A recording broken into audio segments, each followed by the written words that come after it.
Hi friends. ఈరోజు మనం భారతదేశం ప్రణాళికల్లో భాగంగా ప్రణాళికలు రకాలు different types of planning system అనేటువంటిది ఏ విధంగా ఉంది ఇండియాలో అనేటువంటి చూసినట్లయితే అంటే పూర్తి స్థాయిలో వరల్డ్ వైడ్గా అంటే ప్రపంచవ్యాప్తంగా ఉన్నటువంటి ప్రణాళికలు ఎలా ఉన్నాయి, మరి భారతదేశం స్వీకరించినటువంటి పంచవర్ష ప్రణాళికలు ఏ విధంగా ఉన్నాయి అనేటువంటిది తెలుసుకునే ముందు అసలు ప్రణాళికలు మరి ఎన్ని రకాలుగా ఉంటాయి, వాటిని మనం ఎందుకు ఇంప్లిమెంటేషన్ చేయలేకపోతున్నాం అనేటువంటి దాంట్లో భాగంగా ఇది చాలా ఇంపార్టెంట్ క్లాస్గా మనం చెప్పవచ్చు. ఓకే, ఫస్ట్ దీర్ఘదర్శి ప్రణాళిక. ఇప్పుడు ఏదైనా సరే ఏదైనా ఒక దీర్ఘదర్శి అంటే దీర్ఘకాలికంగా ప్రణాళికను రచించుకొని ఒక 15 సంవత్సరాల నుంచి 20 సంవత్సరాల వరకు ఉండేటువంటి ప్రణాళికను మరి దీర్ఘదర్శి ప్రణాళిక అంటుంటారు. అదే దీర్ఘకాలిక ప్రణాళిక అనవచ్చు. ఒక దీర్ఘదర్శి ప్రణాళిక మరి దీంట్లో ఏమేమి చేస్తుంటారంటే ముఖ్యంగా సామాజిక న్యాయం చేకూర్చాలన్నా కూడా దీర్ఘదర్శి ప్రణాళికను దృష్టిలో పెట్టుకొని చేయాలి. అదేవిధంగా మరి ముఖ్యంగా ప్రాజెక్టులు నిర్మించడం అంటే చాలా దీర్ఘకాలికమైనటువంటి మరి తప్పనిసరి నిధులు కాబట్టి అంటే దీర్ఘకాలికంగా నిధులు కేటాయించుకొని ప్రాజెక్టులు నిర్మించాలి కాబట్టి ఈ యొక్క దీర్ఘదర్శి ప్రణాళికలో భాగంగా ప్రాజెక్టులు నిర్మించడం అనేటువంటి దాన్ని కూడా తీసుకుంటారు. అదేవిధంగా ఇంకో విషయం ఏంటంటే ఫస్ట్ పాయింట్ సామాజిక న్యాయం, రెండోది ప్రాజెక్టులు నిర్మించడం, అదేవిధంగా ద్రవ్యోల్బణ రహిత మరి దేశాన్ని ఏర్పాటు చేసుకోవాల్సినటువంటి అవసరం ఉంటుంది. అంటే ద్రవ్యోల్బణ రహిత ఆర్థిక వ్యవస్థను ఏ దేశం అయితే ఏర్పాటు చేసుకుంటుందో ఆ దేశం అభివృద్ధి కావడానికి అవకాశం అనేటువంటిది ఉంటుంది. అంతేగాని ద్రవ్యోల్బణం ఎక్కువగా ఉన్నదంటే మరి ఆ దేశం ఆర్థిక వ్యవస్థ పరంగా ఆర్థిక పరంగా ఆ దేశం దిగజారిపోతున్నట్లు లెక్క. కాబట్టి ఇక్కడ ముఖ్యంగా ఒకటే గుర్తుపెట్టుకోవాలి, అసలు దీర్ఘదర్శి ప్రణాళిక అంటే ఏంటి, మరి అదేవిధంగా ఎన్ని సంవత్సరాలు ఉంటుందంటే 15 నుంచి 20 సంవత్సరాలు కాలం ఉంటుంది దీర్ఘదర్శి ప్రణాళిక అంటే దీర్ఘకాలికంగా ఏర్పాటు చేసుకునేటువంటి అంశాల దృష్టిలో పెట్టుకొని తయారు చేసినటువంటి ప్రణాళికే దీర్ఘదర్శి ప్రణాళిక అంటారు. మరి ముఖ్యంగా మనం చూసుకున్నట్టయితే ఇండియాలో 3వ పంచవర్ష ప్రణాళిక మరి అదేవిధంగా 7వ పంచవర్ష ప్రణాళికలు ఈ యొక్క ప్రణాళికలు మరి దీర్ఘదర్శి ప్రణాళిక కిందకు వస్తాయి. చాలా ఇంపార్టెంట్ ఇది. దీర్ఘదర్శి ప్రణాళిక కిందకు వచ్చేటువంటి మన ప్రణాళికలు ఏవి అనేటువంటి బిట్ వచ్చింది. 3వ పంచవర్ష ప్రణాళిక, 7వ పంచవర్ష ప్రణాళిక. మరి ఈ కాలంలో మన దేశంలో అనేక రకాలైనటువంటి మరి ఉత్పత్తులు కావచ్చు, అనేక రకాలైనటువంటి ప్రాజెక్టులు నిర్మాణాలు కావచ్చు, అనేక రకాలైనటువంటి ముఖ్యమైనటువంటి అంశాలను ఇక్కడ జోడించడం అనేటువంటిది జరిగింది. కాబట్టి 3వ పంచవర్ష ప్రణాళిక, 7వ పంచవర్ష ప్రణాళిక దీర్ఘదర్శి ప్రణాళిక కిందకు వస్తాయి. అంటే ఇక్కడ దీర్ఘదర్శి ప్రణాళిక అంటే ఏంటో మరి తెలుసుకోవడం అనేటువంటి జరిగింది. ముఖ్యంగా ఇక్కడ దీర్ఘకాలికంగా పనులను మరి ఏర్పాటు చేసుకొని నిధులు మరి కేటాయించుకుంటూ దానికంటూ ఒక ప్రత్యేకతను ఏర్పాటు చేసుకోవాల్సినటువంటి అవసరం అనేది ఉంటుంది. ప్రాజెక్టును నిర్మించాలన్నా, సామాజిక న్యాయాన్ని చేకూర్చాలన్నా, అదేవిధంగా ఇంకా ముఖ్యమైనటువంటిది ఏంటంటే ద్రవ్యోల్బణ రహిత ఆర్థిక వ్యవస్థను ఏర్పాటు చేయాలన్నా కూడా దీర్ఘదర్శి ప్రణాళిక అనేటువంటిది మరి 100% ఇంపార్టెంట్గా ఉంటుంది. మన దేశంలో వచ్చేసి 3వ పంచవర్ష ప్రణాళిక, 7వ పంచవర్ష ప్రణాళిక మరి ఈ యొక్క ప్రణాళికను అనుసరించని అని మనం చెప్పడానికి అవకాశం అనేటువంటిది ఉంటుంది. నెక్స్ట్ మనకి పంచవర్ష ప్రణాళిక అంటే 5 సంవత్సరాలకు ఒకసారి ఏర్పాటు చేసుకునేటువంటి ప్రణాళిక. దీనికి కాలం వచ్చేసి మరి 5 సంవత్సరాలు ఉంటుంది. మరి 5 సంవత్సరాలు ముందుగానే మనం ఏర్పాటు చేసుకొని 5 సంవత్సరాల ప్లానింగ్ సిస్టాన్ని మనం ఇంప్లిమెంటేషన్ చేసుకోవడం అనేటువంటిది ప్రజెంట్ నవేడేస్ జరుగుతుంది. అంటే ఇక్కడ మరి ఇప్పుడు ప్రజెంట్ అయితే నీతి ఆయోగ్ ఉంది. ఇప్పుడు అంతకు ముందు ఉన్నటువంటి సంవత్సరాలు మనం బేస్ చేసుకున్నట్టయితే 1951 నుంచి మరి 2015 వరకు కూడా మనకి ఈ యొక్క ప్రణాళికలు అమల్లో ఉన్నాయి. అయితే ముఖ్యంగా మరి పంచవర్ష ప్రణాళిక అన్నప్పుడు 5 ఇయర్స్ని బేస్ చేసుకొని 5 సంవత్సరాల ప్రణాళిక అంటే 5 సంవత్సరాల కాలాన్ని ఆధారంగా చేసుకొని ఈ ప్రణాళికను ఏర్పాటు చేసుకోవడం అనేటువంటిది జరుగుతుంది. మరి మన దేశంలో 12 పంచవర్ష ప్రణాళికలు మరి అమలు జరపడం అనేటువంటిది జరిగింది. మొట్టమొదటి పంచవర్ష ప్రణాళిక 1951 నుంచి 56 వరకు మరి నిర్వహించడం అనేటువంటి జరిగింది. రెండవది 1956 నుంచి 61 వరకు మరి ఏర్పాటు చేసుకోవడం అనేటువంటి జరిగింది. 3వ పంచవర్ష ప్రణాళిక 1961 నుంచి 1966 వరకు ఏర్పాటు చేసుకోవడం అనేటువంటి జరిగింది. 4వ పంచవర్ష ప్రణాళిక 1969 నుంచి 74 మధ్య ఏర్పాటు చేసుకోవడం అనేటువంటి జరిగింది. ఇక్కడ 1966 నుంచి 69 మధ్య 3 ఇయర్స్ గ్యాప్ రావడం అనేటువంటి జరిగింది. ఆ 3 ఇయర్స్ మనం వార్షిక ప్రణాళికను అమలు పరచుకోవడం అనేటువంటి జరిగింది. అదేవిధంగా 1974 నుంచి 79 వరకు మరి ఇక్కడ ముఖ్యంగా 5వ పంచవర్ష ప్రణాళిక అనేటువంటిది అమలు చేయడం అనేటువంటి జరిగింది. అదేవిధంగా 1980 నుంచి 85 6వ పంచవర్ష ప్రణాళిక, మరి 7వ పంచవర్ష ప్రణాళిక 1985 నుంచి 90 వరకు అమల్లోకి రావడం జరిగింది. మరి 8వ పంచవర్ష ప్రణాళిక 1992 నుంచి 97 వరకు మరి అమలు చేయడం అనేటువంటి జరిగింది. మరి 8 తర్వాత 9వ పంచవర్ష ప్రణాళిక 1997 నుంచి 2002 వరకు అమలు చేయడం అనేటువంటి జరిగింది. మరి 10వ పంచవర్ష ప్రణాళిక 2002 నుంచి 2007 మధ్య మరి అమలు చేయడం అనేటువంటి జరిగింది. 11వ పంచవర్ష ప్రణాళిక 2007 నుంచి 2012 వరకు, మరి 12వ పంచవర్ష ప్రణాళిక కాలం 2012 నుంచి 2017 వరకు ఉన్నది. అయితే ఈ సంవత్సరాలు కూడా చాలా ఇంపార్టెంట్. ఒకవేళ ఒక సంవత్సరం అడిగిండు మొదటి పంచవర్ష ప్రణాళిక కాలం ఏది అనేటువంటి బిట్ వచ్చింది 1951, 56. అదేవిధంగా మరి 4వ పంచవర్ష ప్రణాళిక ఖచ్చితంగా 4వ పంచవర్ష ప్రణాళిక కాలం అడగడానికి అవకాశమైనటువంటిది ఉంటుంది. ఎందుకంటే 3వ పంచవర్ష ప్రణాళిక కాలం తర్వాత మరి 3 ఇయర్స్ గ్యాప్ రావడం అనేటువంటి జరిగింది. ఈ 3 ఇయర్స్ ప్రణాళిక విరామంగా మనం చెప్పుకుంటాం, ప్రణాళిక సెలవుగా మనం చెప్పుకోవడం అనేటువంటి జరుగుతుంది. కాబట్టి 4వ పంచవర్ష ప్రణాళిక మరి చాలాసార్లు ఎగ్జామినేషన్లో అడగడం అనేటువంటి జరిగింది. ఎందుకంటే ఇక్కడ అభ్యర్థి కన్ఫ్యూజ్ అవుతాడు కాబట్టి ఎక్కడ అభ్యర్థిని కన్ఫ్యూజ్ చేద్దాం అనేటువంటి ఉద్దేశంతో ఇక్కడ క్వశ్చన్స్ అడగడం అనేటువంటి జరుగుతుంది. దీన్ని గమనించాల్సినటువంటి అవసరం యాస్పిరెంట్స్ కంపల్సరీగా గమనించాలి, లేకపోతే మార్కులు కోల్పోయేటువంటి అవకాశం అనేటువంటిది ఉంటుంది. ఇక్కడ ఇందా చెప్పాం దీర్ఘదర్శి ప్రణాళికలో 3వ పంచవర్ష ప్రణాళిక అన్నాం. 3వ పంచవర్ష ప్రణాళిక అన్నప్పుడు 61 నుంచి 66 మధ్య ఉన్నటువంటి ప్రణాళిక దీర్ఘదర్శి ప్రణాళిక కిందకు వస్తుంది. అదేవిధంగా 7వ పంచవర్ష ప్రణాళిక అన్నప్పుడు మరి ముఖ్యంగా చూసుకున్నట్టయితే 85 నుంచి 90 మధ్య 7వ పంచవర్ష ప్రణాళిక అనేటువంటిది అమల్లోకి వచ్చింది. మరి ఆ కాలంలో ఉన్నటువంటి మార్పులు చేర్పులు ఏంటి అనేటువంటిది తర్వాత చెప్పుకోబోయేటువంటి వాటిలో కంపల్సరీగా 5 ఇయర్స్కి సంబంధించినటువంటి పంచవర్ష ప్రణాళికలు అన్నీ కూడా చెప్పడం జరుగుతుంది. మరి ముఖ్యంగా మూడవ పాయింట్ వచ్చేసి అంటే దీర్ఘదర్శి ప్రణాళిక ఒక రకమైనది, అదేవిధంగా పంచవర్ష ప్రణాళిక మరొక రకం.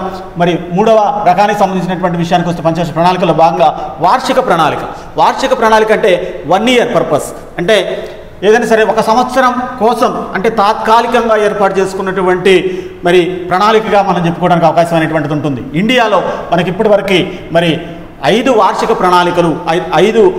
ప్రణాళికలు అమలు చేయడం అనేటువంటి జరిగింది. మోస్ట్ ఇంపార్టెంట్ బిట్ ఇది. మరి ఇండియాలో మొత్తం మీద ఇప్పటి వరకు ఎన్ని వార్షిక ప్రణాళికలు అమలు చేయడం అనేటువంటి జరిగింది? 5 వార్షిక ప్రణాళికలు అమలు చేయడం అనేటువంటి జరిగింది. 66 నుంచి 67, అదేవిధంగా 67, 68, 68, 69, 90, 91, 91, 92. ఎందుకు ఈ సంవత్సరాల్లో వార్షిక ప్రణాళికలు అమలు జరిగినాయి అనేటువంటిది మరి ఆ ప్రణాళికల కాలాలు వచ్చినప్పుడు కంపల్సరీగా చెప్తాను. దానికి సంబంధించినటువంటి వివరణ తర్వాత క్లాసుల్లో ఉంటుంది. ఒక నెక్స్ట్ నిరంతర ప్రణాళిక, 4th టైప్ ఆఫ్ ప్లానింగ్ సిస్టంలో భాగంగా నిరంతర ప్రణాళిక అనేటువంటిది కూడా చాలా ఇంపార్టెంట్. మరి ఏషియన్ డ్రామా అనేటువంటి గ్రంథాన్ని రచించినటువంటి గున్నార్ మిర్దాల్ అనేటువంటి వారు ఏషియన్ డ్రామా అనేటువంటి గ్రంథాన్ని రచించడం అనేటువంటిది జరిగింది. ఈ యొక్క ఏషియన్ డ్రామాలో భాగంగా ఏంటి ఏషియన్ డ్రామాలో ఉన్నది అనేటువంటి విషయానికి వస్తే మరి ఆసియాలో ఉన్నటువంటి దేశాల్లో ఉన్నటువంటి పేదరికం గురించి, ఆసియాలో ఉన్నటువంటి వనరుల గురించి ఇక్కడ గున్నార్ మిర్దాల్ అనేటువంటి వారు వివరించడం అనేటువంటి జరిగింది. నెదర్లాండ్ దేశస్థుడితోను మరి దానికి సంబంధించినటువంటి విషయాలన్నీ కూడా మరి పొందుపరచడం అనేటువంటి జరిగింది. ఇది మరి దేనికి ప్రాధాన్యత ఇస్తుంది అనేటువంటిది కూడా మనం చెప్పుకోవడానికి అవకాశం అనేటువంటిది ఉంటుంది. నిరంతర ప్రణాళిక అంటే నిరంతరం మరి ఎప్పుడూ ఉంటుంది, దీన్ని తప్పించేయడం అనేటువంటిది ఉండదు. దీనికంటూ ఒక ప్రత్యేకమైనటువంటి ఇయర్ అనేటువంటిది ఉండదు. కానీ గతించినటువంటి సంవత్సరాన్ని వదిలేస్తూ వర్తమానాన్ని కలుపుకుంటూ అమలు జరిపేటువంటి ఏకైక ప్రణాళిక నిరంతర ప్రణాళిక. ముఖ్యంగా మరి ఎక్కడ అమలు జరిపారనేటువంటి విషయానికి వస్తే నెదర్లాండ్ దేశంలో మరి ఫిలిప్స్ కంపెనీ అమలు చేయడం అనేటువంటిది జరిగింది. అదేవిధంగా అమెరికాలో కూడా అమలు చేయడం అనేటువంటిది జరిగింది. ముఖ్యంగా నిరంతర ప్రణాళికకు మరి భారతదేశంలో ఎవరు ఆద్యులు అనేటువంటి విషయానికి వస్తే 1977లో మనకి 1977లో కాంగ్రెసేతర గవర్నమెంట్ మొట్టమొదటిసారిగా ఇండియాలో ఏర్పడింది. మోస్ట్ ఇంపార్టెంట్ ఇది పాలిటీ పరంగా కూడా. అంటే 1977లో మరి కాంగ్రెసేతర గవర్నమెంట్కి మొట్టమొదటి ప్రధానమంత్రి ఎవరున్నారంటే మొరార్జీ దేశాయ్ ఉన్నారు. మొరార్జీ దేశాయ్ మరి వచ్చిన తర్వాత దానికి ముఖ్యంగా ఈ నిరంతర ప్రణాళికను అమలు చేయడం అనేటువంటిది జరిగింది. 1978లో మొట్టమొదటిసారిగా నిరంతర ప్రణాళిక అనేటువంటిది అమలు చేయడం అనేటువంటిది జరిగింది. మోస్ట్ ఇంపార్టెంట్ పెట్టింది నిరంతర ప్రణాళిక మరి ఎప్పుడు అమలు చేశారు ఇండియాలో అనేటువంటి విషయానికి వస్తే 1978 అనేటువంటిది ఇక్కడ ఇంపార్టెంట్ ఇయర్గా ఉంటుంది. ఇక్కడ ముఖ్యంగా మొరార్జీ దేశాయ్ ప్రధానమంత్రిగా ఉన్నారు, దానికి ఉపాధ్యక్షుడిగా ఎవరున్నారు అనేటువంటి విషయం కూడా మోస్ట్ ఇంపార్టెంట్. లక్డవాలా అనేటువంటి వారు మరి పేదరికం గురించి బాగా అధ్యయనం చేసినటువంటి వ్యక్తి ఇతను. మరి అదేవిధంగా లక్డవాలా అనేటువంటి వారు మరి ముఖ్యంగా నిరంతర ప్రణాళిక ఎలా ఉండాలనేటువంటి దాని మీద అధ్యయనం చేసి మరి భారతదేశంలో ప్రవేశపెట్టడం అనేటువంటిది జరిగింది. మరి ఇక్కడ 1978 అనగానే మనకు గుర్తు రావాల్సినటువంటి ప్రణాళిక ఏంటో చూడండి ఒకసారి. 5వ పంచవర్ష ప్రణాళిక మోస్ట్ ఇంపార్టెంట్ బిట్ ఇది. 5వ పంచవర్ష ప్రణాళిక. మరి 5వ పంచవర్ష ప్రణాళిక అమలులోనే ఉంది. ఆల్రెడీ మొరార్జీ దేశాయ్ మరి ఇక్కడ ప్రధానమంత్రి అయినప్పుడు 1977లో వచ్చిండు మొరార్జీ దేశాయ్. మరి ఇక్కడ ఆల్రెడీ 5వ పంచవర్ష ప్రణాళిక అనేటువంటిది అమల్లో ఉంది. 5వ పంచవర్ష ప్రణాళికను తాత్కాలికంగా రద్దు చేయడం అనేటువంటిది జరిగింది. మోస్ట్ ఇంపార్టెంట్ బిట్ ఇది. మరి 5వ పంచవర్ష ప్రణాళికను రద్దు చేయడం అనేటువంటిది జరిగింది. మరి తర్వాత వచ్చినటువంటి మరి గవర్నమెంట్ మరి ఇందిరాగాంధీ కాంగ్రెస్ గవర్నమెంట్ రావడం అనేటువంటి జరిగింది. 1980లో ఇందిరాగాంధీ గారు ఎప్పుడైతే ప్రధానమంత్రిగా పదవిని చేపట్టారో వెంటనే అసలు నిరంతర ప్రణాళికలు ఏంటి, ఇవన్నీ ఏంటి, మనకి ఎంత అవసరమా అనుకునే విధంగా దాన్ని రద్దు చేసి మరి 6వ పంచవర్ష ప్రణాళిక అనేటువంటిది అమలు చేయడం అనేటువంటిది జరిగింది 1980 నుంచి 85 మధ్య. ఇక్కడ ఇంకొక విషయాన్ని కూడా గుర్తుపెట్టుకోవాలి. మరి 1978 నుంచి 83 వరకు ఇక్కడ నిరంతర ప్రణాళిక అమలు జరిపినట్టు ఈ విధంగా ఉండేది. అదేవిధంగా 1979, 84 ఒకటే గుర్తుపెట్టుకోవాలి. 1978 నుంచి 83 అన్నప్పుడు కంపల్సరీగా తర్వాత వచ్చేటువంటి ఇయర్ ఏమైందంటే 1978 ఇక్కడ ఉంది కాబట్టి 1979 అంటే ఒక ఇయర్ వదిలిపెట్టి మరి తర్వాత సంవత్సరాన్ని మరి తీసుకోవడం అనేటువంటి జరుగుతుంది. నిరంతర ప్రణాళిక అంటే అది గతించినటువంటి సంవత్సరాన్ని వదిలివేసి వర్తమాన కాలాన్ని కలుపుకుంటూ వెళ్ళిపోయేటువంటి ఏకైక ప్రణాళిక నిరంతర ప్రణాళిక. దీని గురించి చెప్పినటువంటి ఏకైక వ్యక్తి ఆసియాలోనే మరి ముఖ్యంగా గున్నార్ మిర్దాల్, నెదర్లాండ్ దేశస్థుడు ఇతను. మరి ఏషియన్ డ్రామా అనేటువంటి గ్రంథాన్ని రాయడం అనేటువంటి జరిగింది. మోస్ట్ ఇంపార్టెంట్ బిట్ ఇది. ఏషియన్ డ్రామా గ్రంథకర్త ఎవరు? గున్నార్ మిర్దాల్. చాలాసార్లు గ్రూప్ 1 ప్రిలిమ్స్లో కూడా రాయడం అనేటువంటి జరిగింది. మరి మోస్ట్ ఇంపార్టెంట్ ఏరియా ఇది. ఇక్కడ గున్నార్ మిర్దాల్ రచించినటువంటి గ్రంథం ఏంటి, ఆ గ్రంథంలో ఏమి రాశాడు అనేటువంటి దాని మీద కూడా బిట్స్ వస్తున్నాయి. కాబట్టి కంపల్సరిగా నిరంతర ప్రణాళిక అనేటువంటిది గున్నార్ మిర్దాల్ తోటి ప్రారంభమైందని మనం చెప్పొచ్చు. ఇక్కడ నెదర్లాండ్స్లో ఉన్నటువంటి ఫిలిప్పైన్స్ కంపెనీ మరి ఇక్కడ ముఖ్యంగా అంటే ఫిలిప్స్ కంపెనీ అనేటువంటిది ఇక్కడ ప్రవేశపెట్టడం అనేటువంటి జరిగింది. అమెరికాలో కూడా మరి నిరంతర ప్రణాళికను అమలు జరిపారు అనేటువంటిది ఇక్కడ మనం తెలుసుకోవచ్చు. ముఖ్యంగా ఈ 4 ప్రణాళిక రకాలు అనేటువంటిది కంప్లీట్ అయింది. నెక్స్ట్ 5వ ప్రణాళిక రకం ఏంటంటే సూచనాత్మక ప్రణాళిక. మోస్ట్ ఇంపార్టెంట్ ప్రణాళిక ఇది. ఎందుకంటే భారతదేశం అనేటువంటి దేశం మిశ్రమ ఆర్థిక వ్యవస్థ కలిగినటువంటి దేశం. భారతదేశం మిశ్రమ ఆర్థిక వ్యవస్థ అంటే ప్రైవేట్ రంగం, ప్రభుత్వ రంగం రెండు ఉంటాయి. రెండింటికి మరి సమానమైనటువంటి ప్రాధాన్యత కల్పిస్తూ మరి ప్రత్యేకత కలిగినటువంటి ఏకైక దేశంగా మనం ఇండియాని చెప్పుకోవచ్చు. అయితే ఇక్కడ సూచనాత్మక ప్రణాళికలో భాగంగా ఏ రంగానికి ప్రాధాన్యత ఎక్కువ ఇస్తారనేటువంటి బిట్ వస్తుంది. ప్రైవేటు రంగానికి ఎక్కువ ప్రాధాన్యత ఇస్తారు. మరి అదేవిధంగా మొట్టమొదటిసారిగా సూచనాత్మక ప్రణాళికను అమలు జరిపినటువంటి దేశం ఏది అనేటువంటి బిట్ వస్తుంది. ఫ్రాన్స్ అండి. ఫ్రాన్స్ మొట్టమొదటిసారిగా సూచనాత్మక ప్రణాళికను అమలు జరిపినటువంటి దేశం ఏదంటే ఫ్రాన్స్. 1947 నుంచి 1950 మధ్య ఈ యొక్క సూచనాత్మక ప్రణాళికను మొట్టమొదటిసారిగా మరి ప్రవేశపెట్టినటువంటి ఏకైక దేశం ఫ్రాన్స్. తర్వాత మరి అంటే అసలు సూచనాత్మకం అంటే సూచనలు ఇవ్వటం. ఏ విధంగా సూచనలు ఇవ్వాలి? ప్రైవేట్ రంగానికి ఎక్కువ ప్రాధాన్యత ఇస్తున్నాం. మరి ఏమి కల్పించాల్సినటువంటి అవసరం ఉంది? అవస్థాపన సౌకర్యాలు కల్పించాల్సినటువంటి అవసరాలు ఉంటాయి. అదేవిధంగా ఎటువంటి నిర్బంధాలు ఉండవు. ఇక్కడ వినియోగదారులకు పూర్తి స్వేచ్ఛ ఉంటుంది. ఎటువంటి నిర్బంధాలు ఉండవు. ఎవరైనా సరే ప్రతి ఒక్కళ్ళు ఆహ్వానితులే. ఎవరైనా పెట్టుబడి పెట్టవచ్చు, మరి ముందుకు రావచ్చు. వాళ్ళకి మరి ఎక్కువగా ఆహ్వానం అనేటువంటిది పలకడం అనేటువంటిది జరుగుతుంది. విదేశాల నుంచి వచ్చేటువంటి వాళ్ళకు కూడా ఆహ్వానం పలుకుతూ ఇక్కడ మీరు పరిశ్రమలు ఏర్పాటు చేయొచ్చు, మీకు ఎటువంటి ఆటంకాలు ఉండవు. కాబట్టి ప్రైవేట్ రంగానికి ఎక్కువ ప్రాధాన్యత ఇచ్చేటువంటి ప్రణాళిక ఏదైనా ఉందంటే అది సూచనాత్మక ప్రణాళిక. మొట్టమొదటిసారిగా ఫ్రాన్స్ దేశంలో 1947 నుంచి 1950 మధ్య సూచనాత్మక ప్రణాళికను అమలు చేయడం అనేటువంటిది జరిగింది. మరి ఇండియాలో సూచనాత్మక ప్రణాళికలు ఏమేమి ఉన్నాయనేటువంటి బిట్ కంపల్సరీగా రావడానికి అవకాశం అనేటువంటిది ఉంటుంది.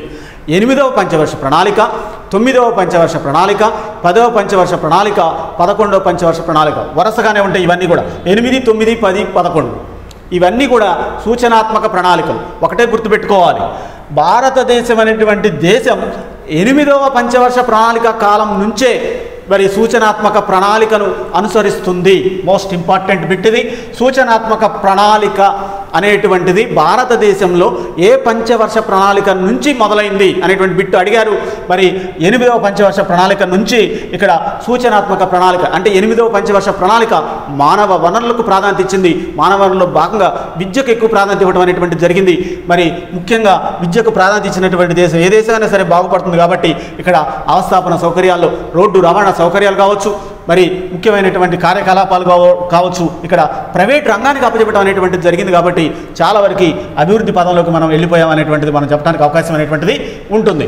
నెక్స్ట్ 6వ రకానికి సంబంధించినటువంటి ప్రణాళిక రకాల్లో 6వ రకం అనేటువంటిది కూడా ఉంది, నిర్దేశనాత్మక ప్రణాళిక.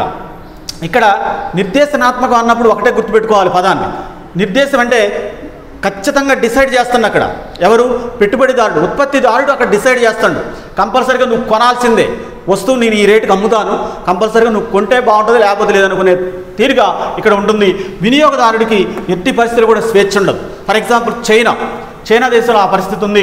అదేవిధంగా సోషలిస్టు దేశాలు ఎక్కువగా అనుసరిస్తున్నాయి. అదేవిధంగా పూర్తి ప్రభుత్వ నియంత్రణ ఉంటుంది. ఇక్కడ పూర్తి స్థాయిలో అంటే ప్రైవేట్కి ఆధిపత్యం అనేటువంటిది ఉండదు, పూర్తి స్థాయిలో ప్రభుత్వ నియంత్రణ అనేటువంటిది ఉంటుంది. నిర్దేశనాత్మక ప్రణాళికలో ఎవరికి పూర్తి నియంత్రణ ఉంటుంది అనేటువంటి బిట్ వచ్చింది. కంపల్సరిగా మరి ప్రభుత్వానికే పూర్తి బాధ్యత అనేటువంటిది, ప్రభుత్వానికే పూర్తి నియంత్రణ బాధ్యత అనేటువంటిది ఉంటుంది. వినియోగదారునికి ఎట్టి పరిస్థితులు కూడా స్వేచ్ఛ అనేది ఉండదు. ఉత్పత్తిదారుడు ఏ ధర అయితే చెప్తాడో కంపల్సరిగా వినియోగదారుడు ఆ వస్తువుని కంపల్సరిగా కొనాల్సిందే మార్కెట్కి వెళ్ళి అనేటువంటి విధంగా ఉంటుంది. కాబట్టి నిర్దేశనాత్మక ప్రణాళిక ఎక్కువగా సోషలిస్టు దేశాల్లో అమల్లో ఉంది, అదేవిధంగా చైనాలో అమల్లో ఉంది అని మనం చెప్పవచ్చు. నెక్స్ట్ కేంద్రీకృత ప్రణాళిక 7వ రకానికి సంబంధించిన ప్రణాళిక రకాల్లో 7వ రకానికి సంబంధించింది కేంద్రీకృత ప్రణాళిక. పై స్థాయి నుండి కింది స్థాయి వరకు అనేటువంటిది టాప్ టు బాటమ్ అనేటువంటి ప్రణాళిక ఇది. మరి ముఖ్యంగా ఇక్కడ కేంద్రీకృత స్థాయి అంటే పై స్థాయి నుంచి, ఫర్ ఎగ్జాంపుల్ కేంద్ర స్థాయి నుంచి గ్రామ స్థాయి వరకు భారతదేశం ప్రస్తుతం అనుసరిస్తున్నటువంటిది ఏదైనా ఉందంటే మరి కేంద్రీకృత ప్రణాళిక అని మనం చెప్పొచ్చు. అంటే పై స్థాయి నుంచి సెంట్రల్ గవర్నమెంట్ నుంచి గ్రామ స్థాయి వరకు అంటే విలేజ్ స్థాయి వరకు మరి దీన్ని అనుసరించడం అనేటువంటి జరుగుతుంది. కాబట్టి టాప్ టు బాటమ్ అనేటువంటి పదాన్ని ఇక్కడ మనం ఉపయోగించవచ్చు.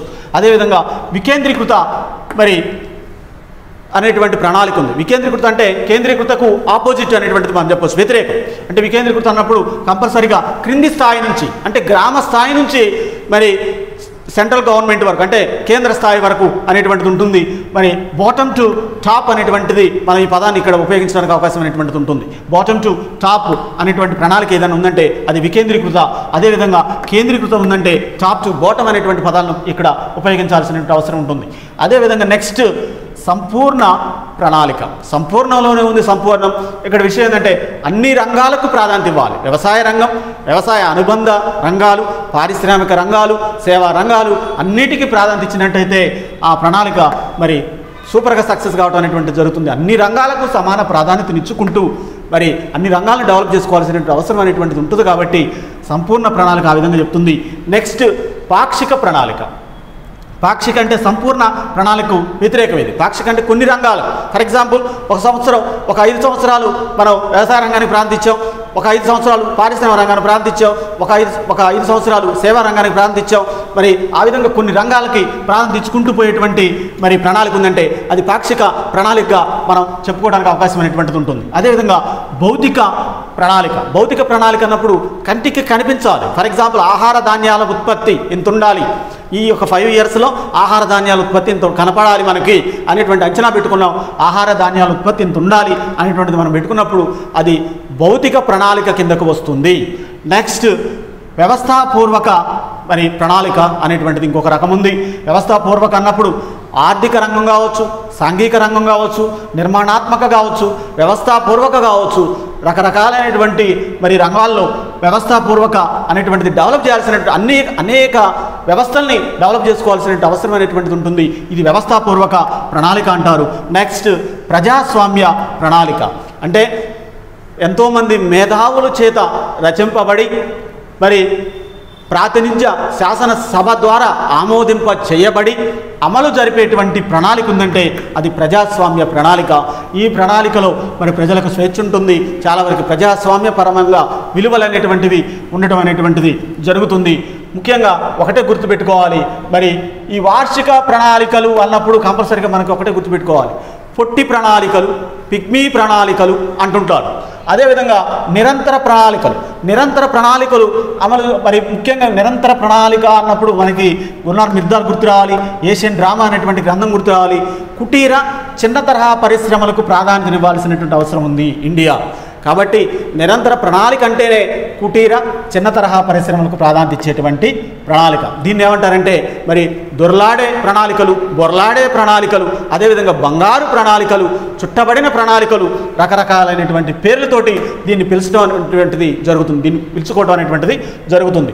ఈ విధంగా మరి భారతదేశం ప్రణాళికలు అన్నప్పుడు ప్రణాళిక రకాలు అనేటువంటిది తెలుసుకుంటే చాలా ఈజీ వేలో మనకు అర్థం కావడం అనేటువంటిది జరుగుతుంది. అసలు ప్రణాళికల కాలాలు కూడా ఈజీగా గుర్తుపెట్టుకోవడం అనేటువంటిది కూడా చాలా సింపుల్. ఎందుకంటే 5 years మనకి వార్షిక ప్రణాళికలు అమల్లో ఉన్నాయి. మరి ఈ వార్షిక ప్రణాళికలు అమల్లో ఉన్నటువంటి కాలాన్ని ప్రణాళిక సెలవు, ప్రణాళిక విరామం అని అంటారు. మోస్ట్ ఇంపార్టెంట్ బిట్ ఇది. ప్రణాళిక విరామం, మరి ప్రణాళిక సెలవు ఎన్ని సంవత్సరాలు మరి జరిగింది అనేటువంటి విషయానికి వస్తే 5 years అనేటువంటిది ఉంది. ఇక్కడ 5 సంవత్సరాలు పంచవర్ష ప్రణాళికలు ఉన్నాయి, 5 వార్షిక ప్రణాళికలు ఉన్నాయి అనేటువంటిది గుర్తుపెట్టుకుంటే ఈజీ ప్రాసెస్. 5 అనేటువంటిది అంకె గుర్తుపెట్టుకుంటే చాలా ఈజీ వేలో మనం వెళ్ళిపోవడం అనేటువంటిది జరుగుతుంది. 5 వార్షిక ప్రణాళికలు అమల్లో ఉన్నాయి ఇండియాలో. మరి ముఖ్యంగా 1966, 67, 67 to 68, 1968 to 69, 1990 to 91, 1991 to 92. ఇక్కడ 5 yearsని మరి ఇక్కడ తీసుకోవడం అనేటువంటి జరిగింది. ఈ 5 years ఇక్కడ వార్షిక ప్రణాళికలు అమల్లో ఉన్న ఇండియాలో. మరి అదేవిధంగా ఈ 5 years లేకుండా ఇక్కడ పంచవర్ష ప్రణాళికలు అనేటువంటివి ఉన్నాయి. అవి గమనించుకుంటే ఈజీ వేలో మరి ప్రిపరేషన్ అనేటువంటిది కొనసాగించుకోవచ్చు. అభ్యర్థి ఈజీగా ఈ విధంగా గుర్తుపెట్టుకోగలిగితే ఎక్కువ మార్కులు తెచ్చుకోవడానికి అవకాశం అనేటువంటిది ఉంటుంది. ఫర్ ఎగ్జాంపుల్ గ్రూప్ 1 స్థాయిలో మరి ప్రణాళిక రకాల గురించి, మరి ప్రణాళికలు నిర్వచించి భారతదేశ ప్రణాళిక వ్యవస్థ గురించి రాయండి అన్నప్పుడు ఈజీగా ఇవి కూడా రాయడానికి అవకాశం అనేటువంటిది ఉంటుంది. ప్రణాళిక రకాలు కూడా రాస్తే ఎక్కువ మార్కులు వచ్చేటువంటి అవకాశం అనేటువంటిది ఉంటుంది. లేకపోతే పెద్ద ఎస్సే అనుకోండి, దాంట్లో కూడా మనకి వచ్చేటువంటి అవకాశం ఉంటుంది. ఇక్కడ దీని గురించి తెలుసుకోకుండా మనం ప్రణాళికల్లోకి వెళ్ళామనుకోండి చాలా వరకు అర్థం కానటువంటి పరిస్థితి ఉంటుంది. అసలు ఇక్కడే మనకి క్లియర్ పిక్చర్ అనేటువంటిది కనపడటం అనేటువంటిది జరుగుతుంది. కాబట్టి చాలా ఈజీ వే ఇది నేర్చుకోవడానికి కూడా, భారతదేశంలో ఉన్నటువంటి ప్రణాళికల గురించి కూడా తెలుసుకోవడానికి చాలా ఈజీ వేగా మనం చెప్పుకోవడానికి అవకాశం అనేటువంటిది ఉంటుంది. ఇక్కడ ముఖ్యంగా ఒకటే గుర్తుపెట్టుకోవాలి, దీర్ఘదర్శి ప్రణాళిక, పంచవర్ష ప్రణాళిక, వార్షిక ప్రణాళిక, నిరంతర ప్రణాళిక, సూచనాత్మక ప్రణాళిక, నిర్దేశనాత్మక ప్రణాళిక, కేంద్రీకృత ప్రణాళిక, వికేంద్రీకృత ప్రణాళిక, సంపూర్ణ ప్రణాళిక, పాక్షిక ప్రణాళిక, భౌతిక ప్రణాళిక, వ్యవస్థాపూర్వక ప్రణాళిక, ప్రజాస్వామ్య ప్రణాళిక. ముఖ్యంగా మనం అమలు జరుపుకున్నటువంటి ప్రణాళికలు పంచవర్ష ప్రణాళికలు అమలు జరుపుకున్నాం. అదేవిధంగా వార్షిక ప్రణాళికలు అమలు జరుపుకోవడం అనేటువంటిది జరిగింది.